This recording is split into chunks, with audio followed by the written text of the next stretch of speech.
Hi. Hey, Sophie. Hi, how are you? Good, how are you? Yeah, fine, thanks, fine, thanks. Whereabouts are you in the world at the moment? I'm in Copenhagen. So Okay. So how's the weather your way? Is it summer-ish? lovely, Oh, lovely. good. Better than here then. Yeah.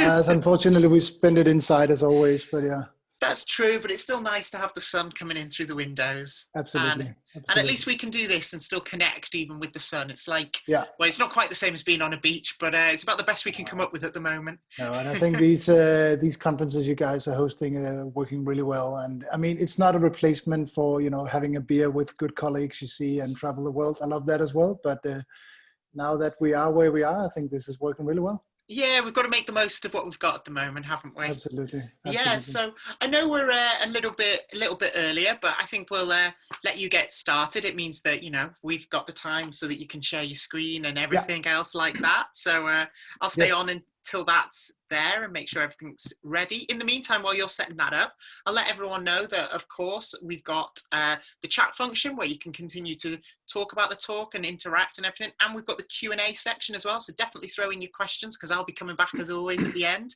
to do a bit of a Q&A session. And obviously we've got the Discord as well. So even if you're not, if you haven't been into that yet, make sure you get signed in. There's loads going on there. There's the coffee talk chat. And the reason why I bring this up is obviously if we don't have time to ask all the questions, we'll let everyone carry on the chat in the Discord. Absolutely, and I'll be available in there as well for chat afterwards. So my email is there, so it's all, yeah. Yeah, exactly. So, like I said, keep your questions in mind, but don't worry too much if Yes, you don't have the time to ask questions. Because, it's funny, we get the Q&A area and then it sort of stays quiet until right at the very end. And then we get this swarm of questions that it's always yes, difficult to get through. So, yeah, yeah, I don't want anyone to worry that they're going to potentially miss out on anything. So, yeah. but anyway, No, I think we're a couple of minutes there. So, yeah, I could I simply will start. I will Sorry. leave you to it now. Thank you, thank No, you. thank you. So I'll start by presenting myself since we are a few minutes early. So we get that out of the way. My name is Teis. I have been in game development for around 15 years. Started out in console and then moved to PC and mobile. And I see myself as a game developer. And the reason why I bring this up is because this topic is more on the sort of monetization side. But I founded Unleashed together with a guy called Martin Wolfish, who's the founder of Massive Entertainment over in Malmö, Sweden. You might remember that. He ran it for 10 years or so. And we founded Unleashed as game developers, you could say, because we saw a problem, not just for consumers, but also for game developers that we wanted to fix. So we come from that side. And when we talk to game developers, we often sympathize or empathize at least with the problems they have and how we can do it. So we do come at it from that angle, and that's where we founded Unleashed. We founded Unleashed, or rather, we founded Multiscription, I should say, which is now launching Unleashed about a year and a half ago, and we've been running full speed ahead since then, getting everything ready for launch later this year. I'll tell you more about it in the deck.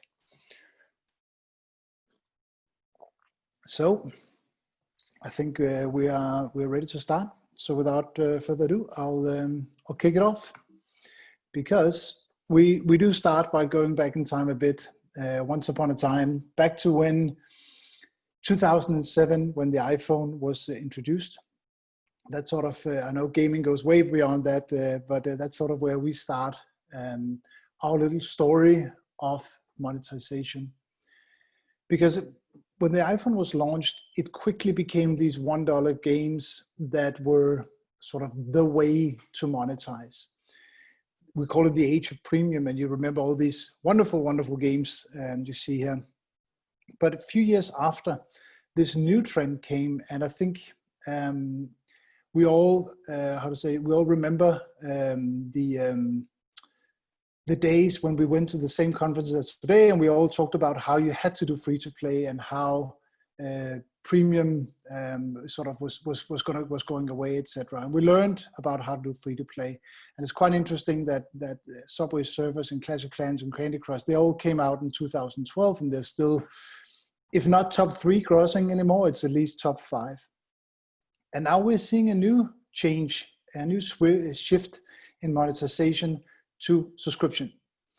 And we've obviously seen that with Apple Arcade, which is probably mostly known right now, Google Play Pass also being rolled out, less known, and then Unleashed, which we hope will soon be more known than the 2 others. That's our ambition, at least.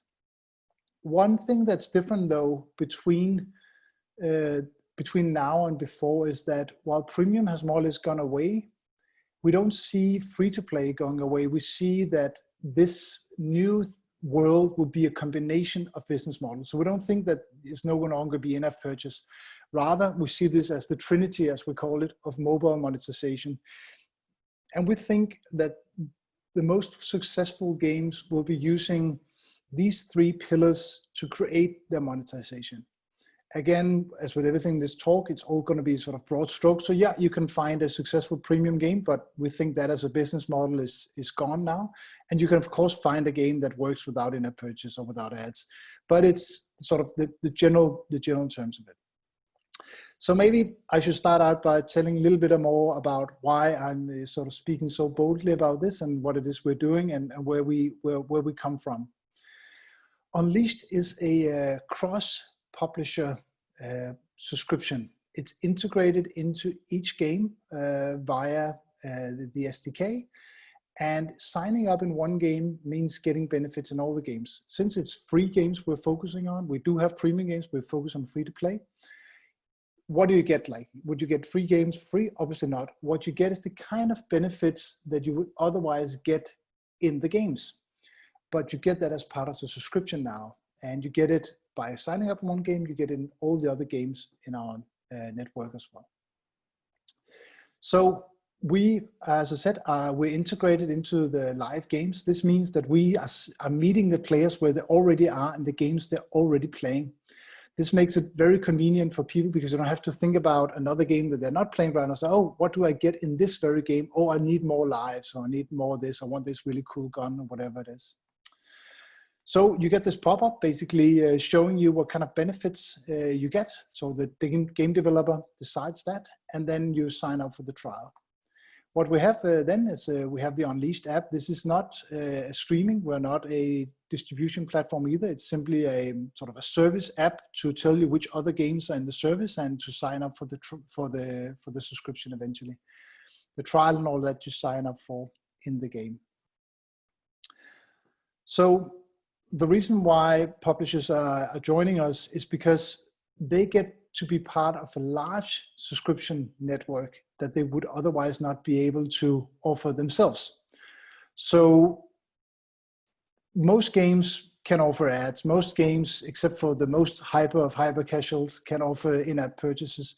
And theoretically, most games can offer their own subscription. We see them actually in particular in hyper casual, where you have this single game subscription. However, they are not generally doing that well, because people are getting used to a subscription being more than just one game or one functionality, for example, no ads. So this is what we're offering. We're also offering a good way to re-engage your players, to reactivate them. And of course, there's a lot of discoverability in this network because subscription drives retention. This means that you're more likely to go to where you've already paid. So you go back to Unleashed and check which games are in Unleashed so you can play some of those. This brings that. So yeah, the last point about what we do actually before we head back into the topic, it's that we're signing up now publishers for our launch. More than 45 publishers signed up with more than 65 games. And in those 65 games, more than 300, they have more than 3.5 million monthly active users. So when we launch, we'll be exposing dozens of games to millions of users. Yeah, and of course, if you want to know more, my contact info is right there.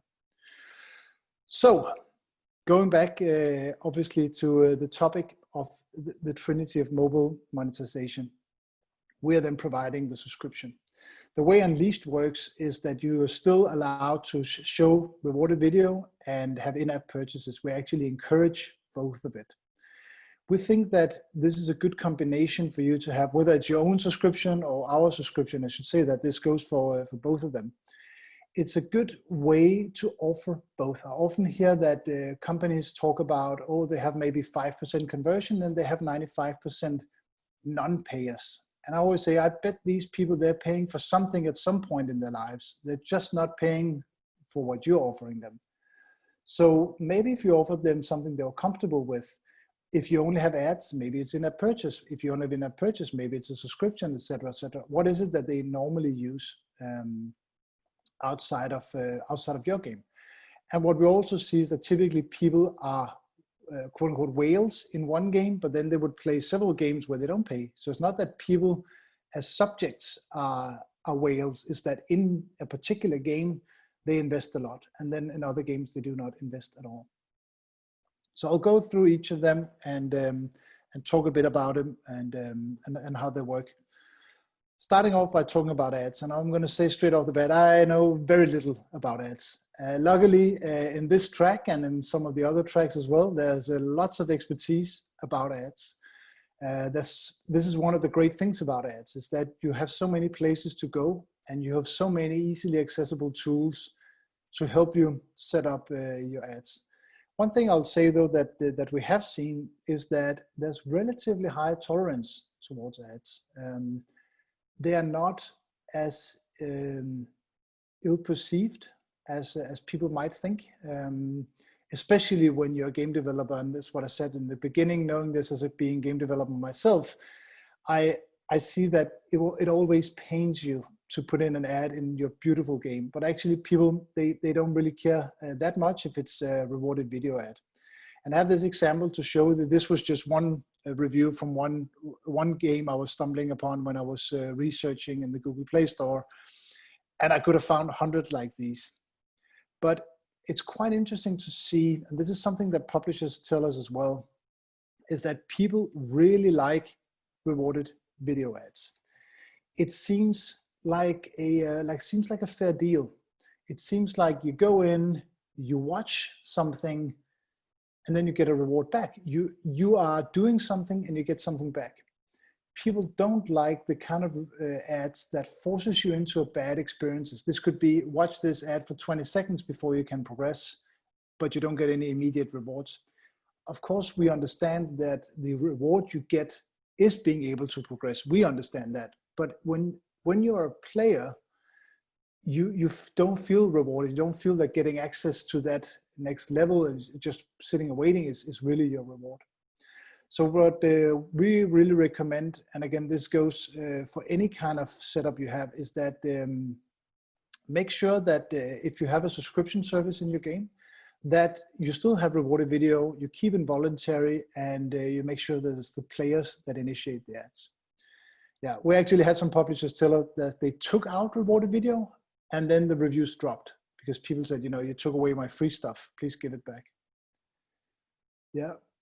So moving on to in-app purchases. Again, I'm not really an expert on in-app purchases either, but I'm going to talk a bit about the things I do know about it. So this is not sort of a everything you know about in-app purchase. I think one thing we notice a lot is that most games are focused on consumables. And I think that I'm not going to be speculating why that is, but I think a mix of consumables and non-consumables is probably right for most games. But I also understand that sometimes non-consumables can be more difficult to manage because once you bought it, you have it. So how does that, how do you balance it? It's easier with some soft currency or some extra lives or some power-ups. But the most important about in-app purchases is really that compared to ads, which has no transaction at all, and compared to subscription, which is just a single transaction really, or more like a relationship, this is a series of transactions. This means you're constantly selling. That's some of the things you have to consider when you are using in-app purchase, is that you are always pushing for the next purchase. This means you get into this always be closing. That's the ABC there in the slides. I don't know if you remember that scene, always be closing. This gets players really annoyed. It's like, oh, I just bought this and now you're already pushing me this. And it is a weird relationship that's hard to get out of, because you do get stuck in this quid pro quo mode. You can never give more, because people are not expecting to get more. They're expecting to get exactly what they pay for. And just one thing we noticed is that even if you buy the seasonal content at every season, like Christmas, Easter, summer, whatever the seasons might be, there's no combos. There's no, yeah, you bought the last 5 packs, now you get an additional pack. There's nothing like that. It's all, each transaction from the player's perspective looks like it's the first transaction. There's no bonuses, no upgrades, no benefits, no, wow, you're a really good customer. You spent more than $100 on our game. Let's give you this offer now. It might be, I know some games do stuff like that behind the scenes, but it's not shown to the player. It's always like, they don't even know you. You just get served another offer, another offer, another offer. So the last pillar is obviously subscription. So this is something that is relatively new to the industry, but as the old grognards will tell you, it's that, yeah, we remember subscription from back on the feature phones. That's when you would have a game subscription as well, typically bundle in with your phone subscription. And subscription, unlike the two others, is really about building a relationship with the player. It's hard to build a relationship with the player if you're constantly trying to sell something, if you're constantly pushing the next in-app purchase, the next this, the next that. So subscription is about, okay, now we enter in a relationship where you pay us X every week or every month, and we give you something in return based on the trust you have shown us that you will continue to pay, and we will deliver you something. And vice versa, we trust, as a game developer, you trust the player to continue to be a subscriber, and you want to then give them more to build on instead of this quid pro quo that you had from in-app purchases. I could talk a long time about subscription. I'll try to keep it brief to stay on topic here, how it works with the 3 others. But one thing that's important is, again, because you're in a relationship, as I said before, your rewards should increase with the level of engagement. The longer you've been a subscriber, the better benefits you should have. I don't know if there's any benefits of being a subscriber to Spotify for 1 year or 5 years. I haven't seen it, at least. Why is it not? It's not like you get in a closer relationship. Again, communication should be a dialogue. It shouldn't just be you spamming people with emails and offers, because that's not really a relationship. It should be you asking for input, but asking open questions, not just these sort of rating questions like how likely are you to recommend our game to one of your friends, stuff like that. It should be an actual dialogue and say, hey, we're about to release this new feature. What do you think of that? What would you like? What should next thing we should do? Whatever is relevant for your game. And then unique and personalized. It's surprising to see how many companies that have all your personal info that will not send you like a birthday greeting or like a birthday gift, for example, right? To say, hey, happy birthday, here's 100 coins. Well, I did put in all my personal data. What are you using for? If not to create a good relationship, that's weird. You wouldn't see that in any other kind of relationships. Even your colleagues in your workplace typically remember your birthday. So I think, again, make it unique, make it personalized. You have all the data, so use it for that.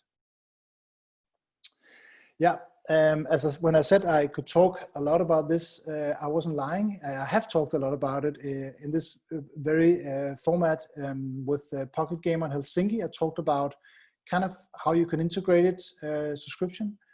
In early January, I talked about this more relationship. I had a whole talk about that. And then just last week, I think it was, I was in this roundtable of the future of monetization, and we talked a bit about how that will rest on these 3 pillars: ads and in-app purchase and subscription. So these should all be on YouTube now. If not, maybe the last one will be up soon, but I think it's on there. So check that out. And again, if you have any specific questions, please let me know. So combining all three of them, what to consider? Well, the first one, there's a consideration of time. How early are you trying to apply this method to each of the monetizations? So obviously, when the player just starts your game, we assume it's not a premium game, but rather it's a free game. You download it, and the first thing, obviously, you'll use ads. I know there's some strict rules about whether or not you should use ads the first day, or you sort of build up the data and then on the third day you start using it. What kind of ads? Again, I don't think there's a problem with ads if you make sure that these are relevant to people and they are the kind of ads that they like. So for example, rewarded video, why not give your players a chance to get rewarded video from the first day? Maybe you shouldn't sort of pester them with the most annoying ads, but those should be cool. And then typically your first purchase in the game could be an in-app purchase, a starter pack of some kind. Obviously, you're not going to buy the in-game content or the most rare sword or whatever you're selling, but a good sort of, I like this game, let me get into it. I think that's an ideal time and way to have that first purchase. And then once your players are engaged, this is where you can say, actually, you see you're enjoying it. Why don't you get a subscription to unlock this? And you don't have to, maybe you provide some of the things that you provide in the starter pack. I'll get back to that in the next slide. Talk about what you have. But sort of have an active player. That's a really good way to sell them on a subscription. If you don't have in-app purchase, you can, of course, show the subscription pretty early. But it's very unlikely that people, when they first download the game on the first day, is going to subscribe to it unless they know it already.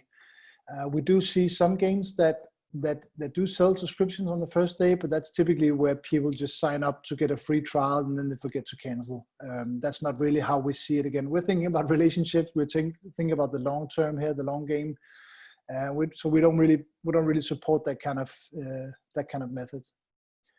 And then when you have your players, they're retained and they're playing and they have their subscription, you sort of established a new baseline because now people are interested in investing on top of that. So your new baseline is basically just your subscription and then selling on top. This allows you to give different kind of benefits that you would otherwise include in subscription. So now you can assume that people have a subscription. You can give the kind of benefits that would normally be reserved for, let's say, high-end players or late game or end game or very experienced players, whatever it is, whatever fits your game, you can sell that. One thing we always recommend is giving a discount on your in-app purchase for people who are subscribers. This is known from especially social casino in our industry, but this is basically also how Amazon Prime works. It's you get Prime, and what you get out of that is free shipping. So you can spend more money on Amazon. And actually, there's a lot of data that shows that people who have a subscription typically spend more on the very stores where they have a subscription. They have a subscription for. And then the last stage is basically now you have some that are interested in investing more into your game. Then you could create maybe a tiered subscription. Maybe you have like the golden version of your subscription or a platinum card or whatever it is you want to refer to, something like that. Something you wouldn't buy as your first subscription, but now you're really engaged in the game, you really love it, you want to go deeper into the typically multiplayer or community, something like that. So the most important when using these three is making sure they work together, that they have an influence on each other. And I'm pretty sure there's right now some monetization designers that are just pulling their hair out because it's going to be super complicated to do. But it's really not. It's not. I mean, of course you have to think it in, but at the end of the day, I think you have to. I think you have to. This is the future of mobile game monetization for sure. So I just put in some examples here. Again, you have to look at your game, what you have and what works. But for example, when you have rewarded video ads, if you're a subscriber and you watch rewarded video, I think you should get more rewards or sort of more coins or whatever you typically get if you're a subscriber. And you should also get more the more you watch. And I know, so yeah, but that's not really how sort of the whole video ad mediation work, but that's, well, you have to make it work. There's no other way of saying it. You shouldn't have any banners and interstitials when you're a subscriber, for example. Another good example is, we talked about a discount on in-app purchase already, but it could also be that if you spend a certain amount on in-app purchase, then you can move up in subscription tiers. This is a bit opposite of, I guess, of a battle pass, which is more like you get the subscription to get to the higher tiers. But that's something you can do. Speaking of battle passes, I haven't mentioned that. That's actually a good point to mention. Is that a battle pass is very much like a subscription coupled with this sort of in-app purchase idea.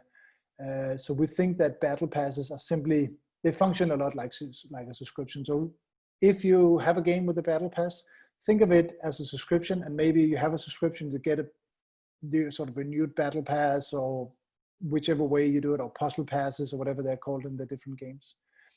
So think about that. So think about how can you, if you have a subscription, how would that improve your in-app purchase? What kind of persistent upgrades would you give? Maybe you get 10x on your XP, 10x on your drops, whatever it is you want to give as part of that.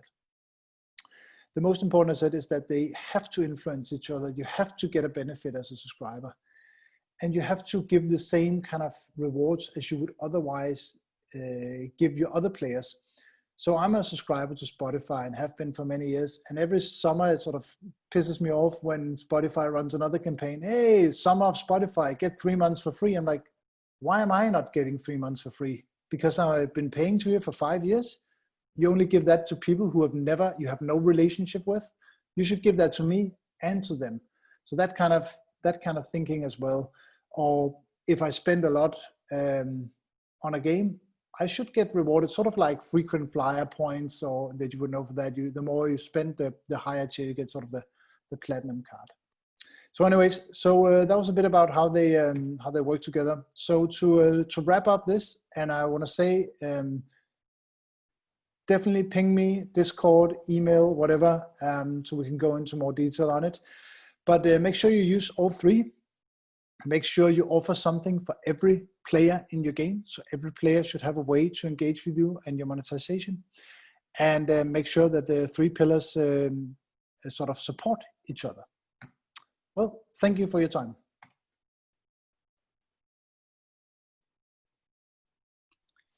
There we go. Well, thank you so much for the talk. Like, really interesting and fascinating. We've actually got some questions if you've got some time. Absolutely, fire away.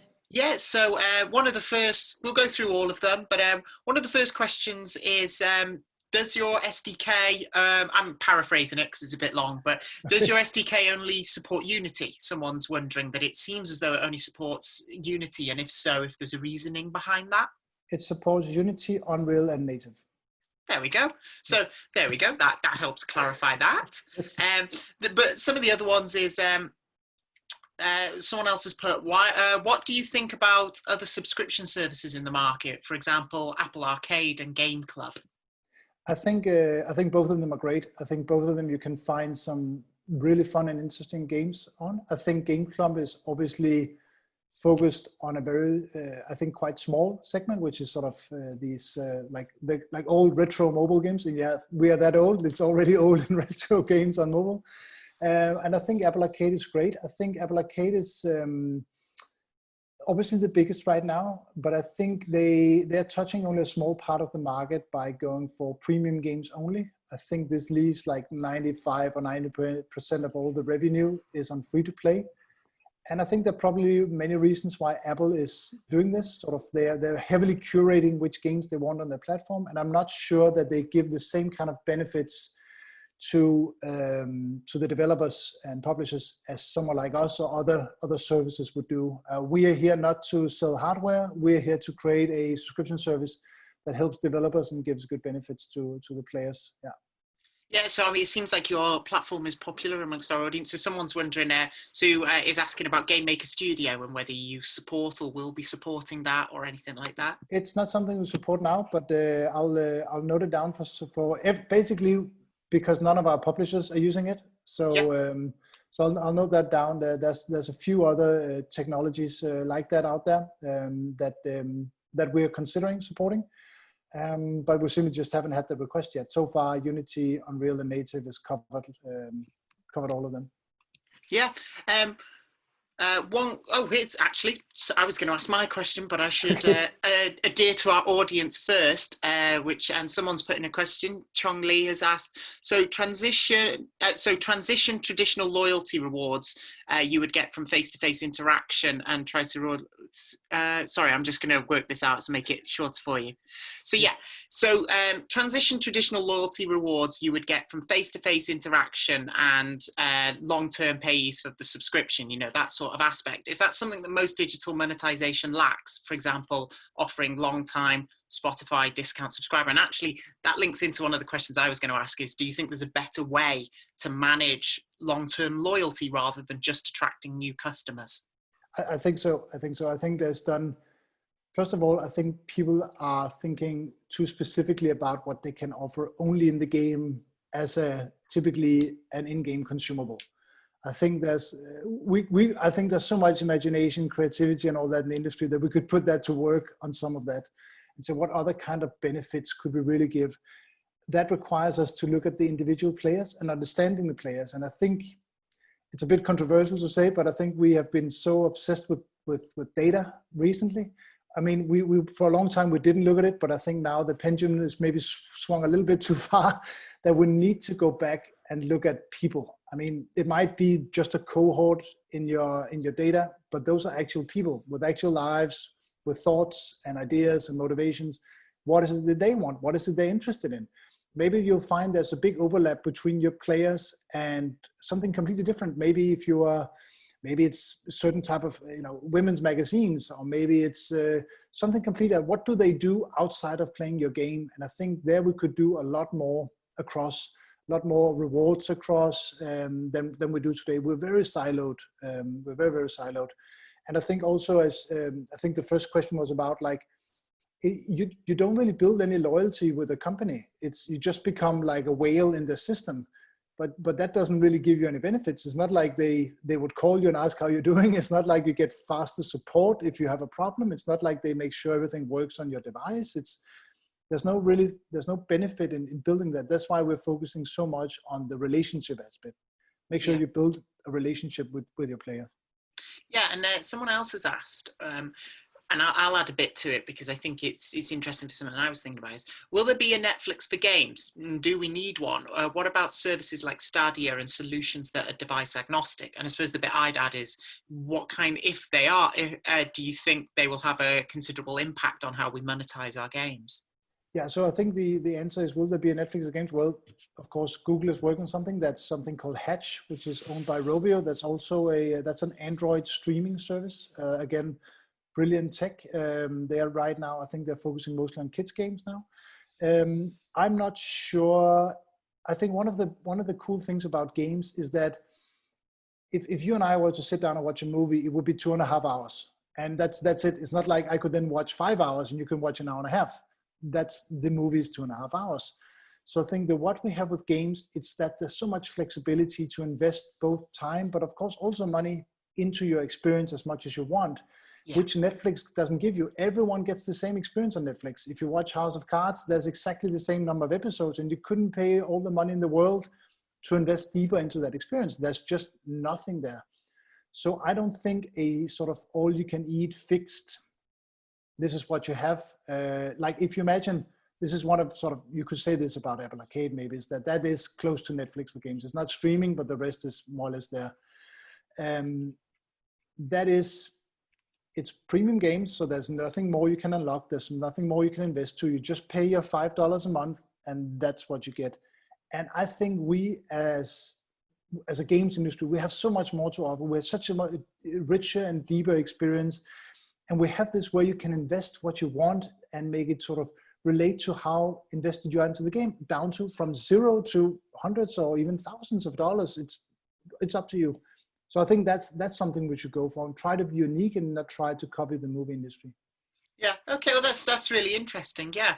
Well, thank you so much for your talk. I'm sure if anyone else has got any questions, then there'll be obviously the Discord area, which hopefully you'll have some time to pop into, or that people can reach out to you as well. Thank you. Appreciate it. It was fun. It was Yeah. fun. Yeah. Thank you so much. Really Yeah, it was a question. really interesting talk. Really good. I think it's Cool. really interesting to everyone in the industry. Thank you very much. Take care. Thank you. Thanks. Bye. Bye.